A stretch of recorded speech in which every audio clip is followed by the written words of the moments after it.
ಮಾತನು ಮೌನಿಯಾಗೆ ನಾನು ನಿಂತೆನು. ಒಂದು ನಗುವ ನೀಡಬಾರದೇನು ನಿನ್ನ ಕಡೆಗೆ ನೋಡುವಾಗ ನಾನು.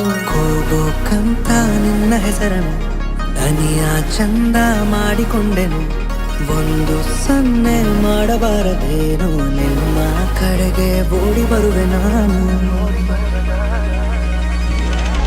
ಪರಿಚಯವಾದ ಪರಿಯಾಗಿ ನನಗೆ ಥರಥರವಾದ ಸಡಗರವೊಂದ ತಂದಿರುವೆ ನನ್ನ ಎದೆಯೊಳಗೆ. ಸವಿನಯವಾಗಿ ಸೆಳೆದರೆ ಹೇಗೆ ಸರಿಯಾಗಿ ಬರದೆ ಇರಲೇ ಥರಥರವಾಗಿ ಹೊಸ ಥರ